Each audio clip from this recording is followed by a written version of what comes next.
Hey everyone, Drew's Apiary here. Today is February 1st. It is 50 degrees. Hopefully it's going to warm up in a few right here. As you can see right now, the hives are out busy on this. I wouldn't call it a warm day, but we'll call it a cool day. I kind of want to do a video. I know it's been a bit since I've done an upload, but yeah, I've probably been out here maybe twice since Christmas. And one of my biggest concerns, especially those of y'all who live at least in the southeast, because that's where I'm at, is how warm of a winter we've had. And to be honest, the populations in these hives has been, pretty high as far as I can tell. Much more so than last year, where I really could tell that the bees were condensing down.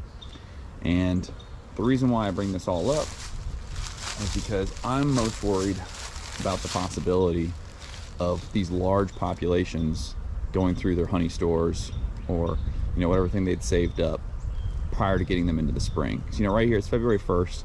We've probably got about a month and a half, 2 months tops, till bees start really bringing in nectar on their own. I know sometimes there's some trees and some early bloomers in the early spring, like March time frame, that might give them something that they can forage from. But this is that time of the year where beekeepers have to be really careful, because you're almost at the finish line. It's the last lap.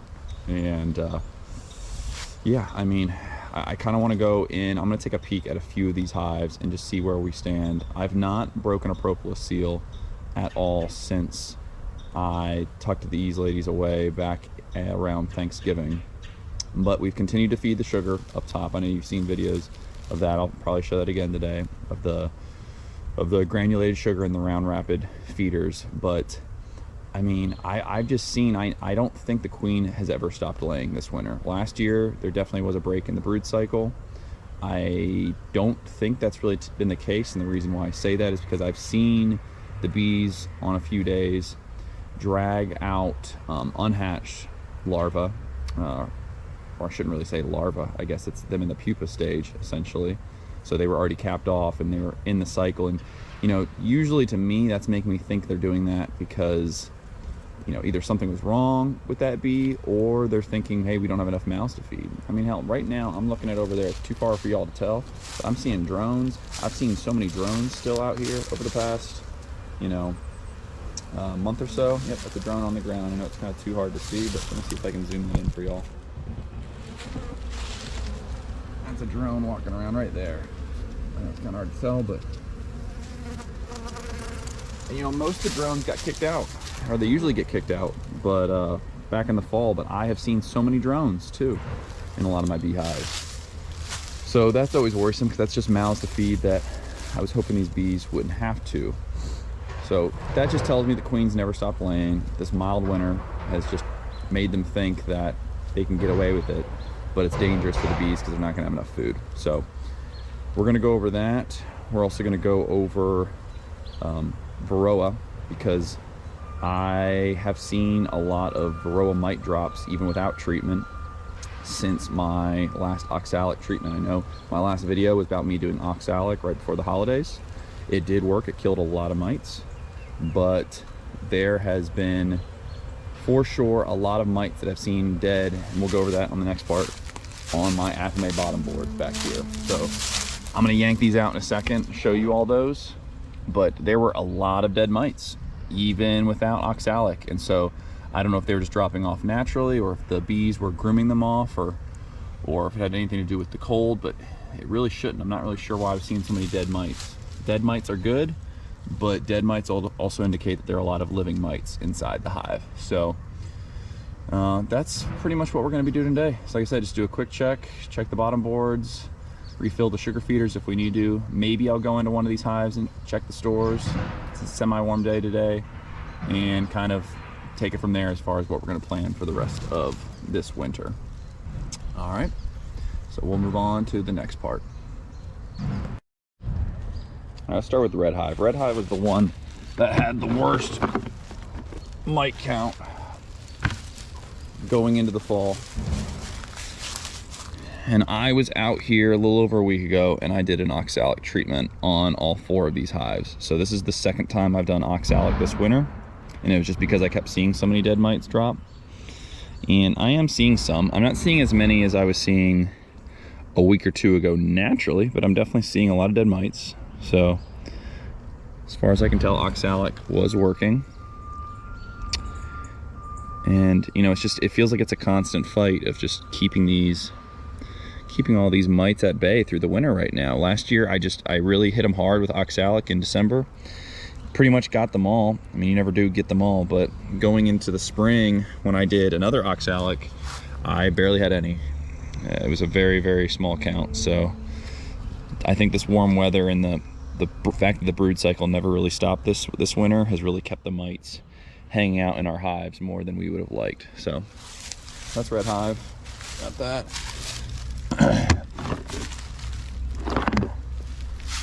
A lot of dead bees somehow got in there. Not sure how. Let's see.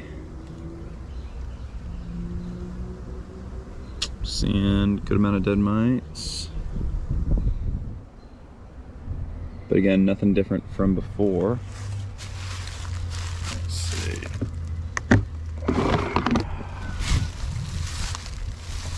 Same thing.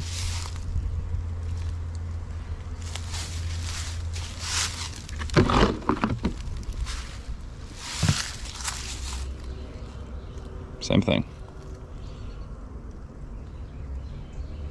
So I'm gonna get these boards cleaned up so that way I can do a adequate count as a follow-up. This treatment that I did, like I said, I didn't do a video for it, but it was done last Wednesday, I believe. It's been almost a full week since I last did the treatment. So I'm just going to, you know, there's always a chance there could be, you know, continuing to have Varroa mites drop, and so that's why I want to make sure the boards are clean before I put them back in and start fresh. So I want to check again in a week and see if anything's changed since then. So let me get these cleaned up and then we'll start going in maybe one of these hives.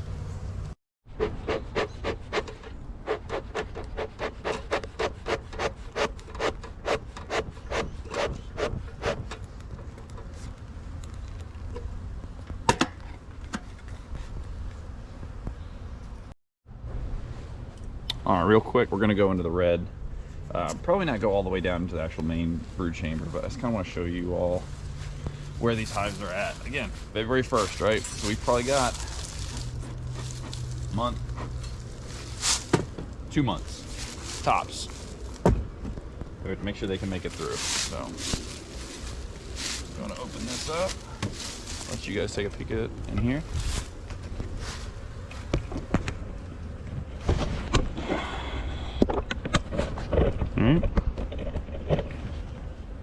So when I go in here, lots of bees.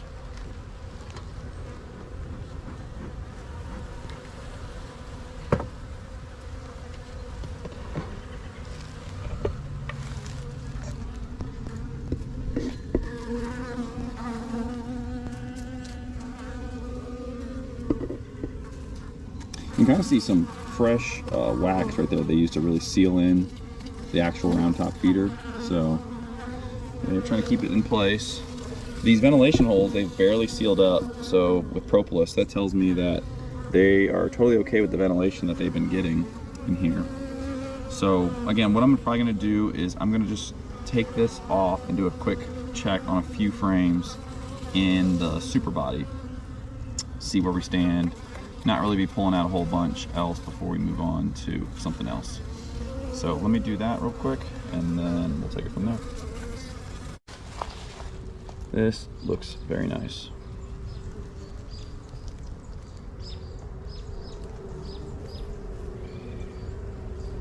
So I'm gonna go up in here.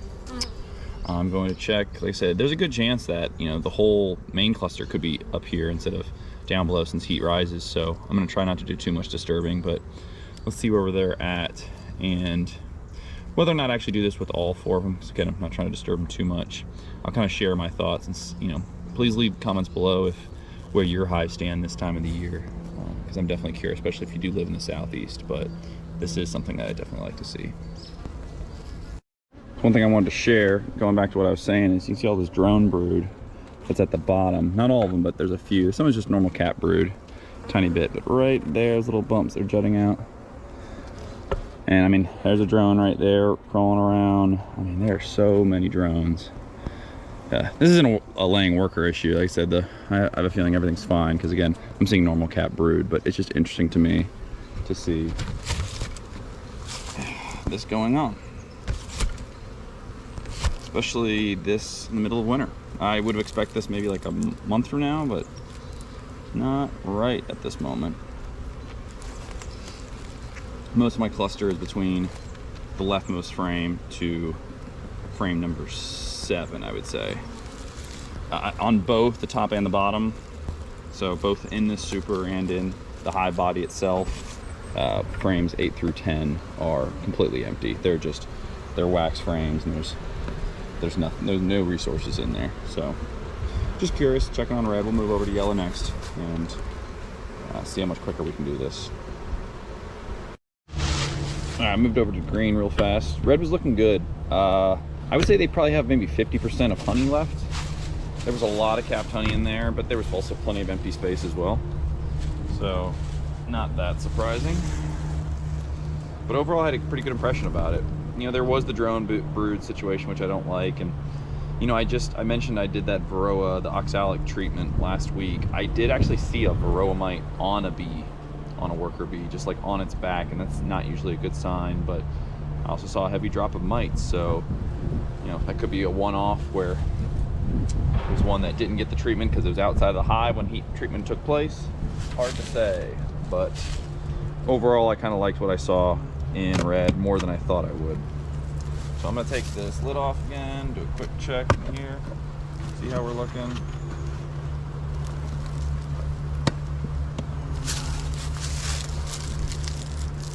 Taped on here.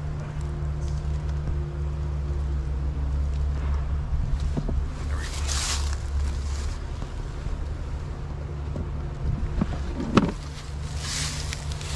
Okay. It's a pretty good cluster. Not sure if the camera's showing that very well, but I'll move this right here while we work.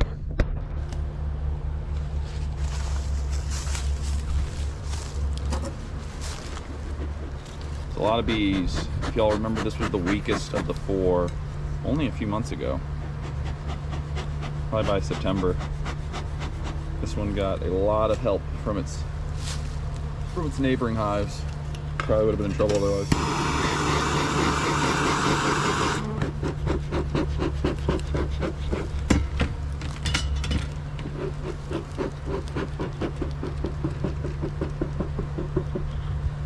Ah, smoke right there.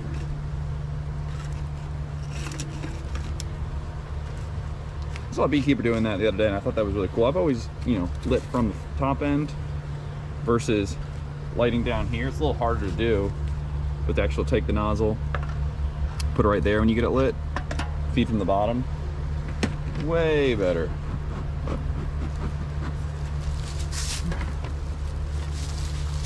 So I'll go through some of these and I'll give you all an update as to what I find.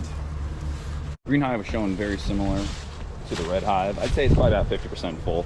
There's plenty of, you know, I'd say anywhere from 30 to 50% of the frames are empty or semi-empty, but there's also a decent amount of capped honey in there. So, and with the population I'm seeing in there, it looks about right for what it should be. Again, same old, continue to feed them sugar. They definitely seem to be enjoying it. Every time I open up one of these tops, I mean, as you can see, this one's empty. I filled this one up a week ago. They've already killed that.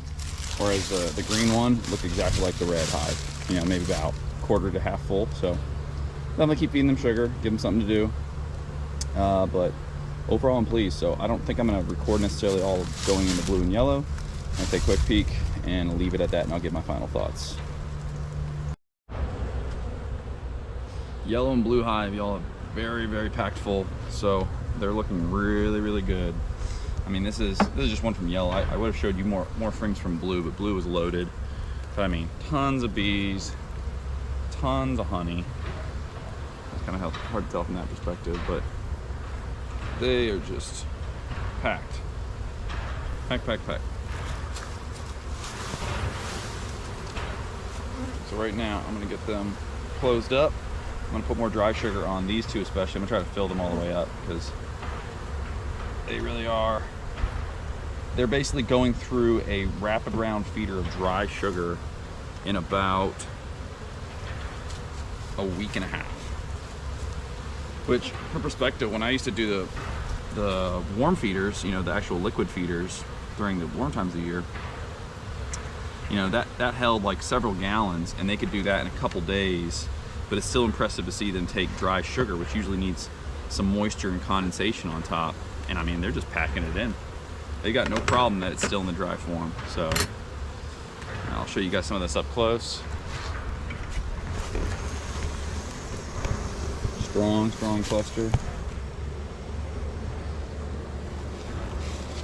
I'm definitely looking forward to spring this year. Especially these two. Like I said, blue has always been my most productive hive. That one is one of the original hives that I've had.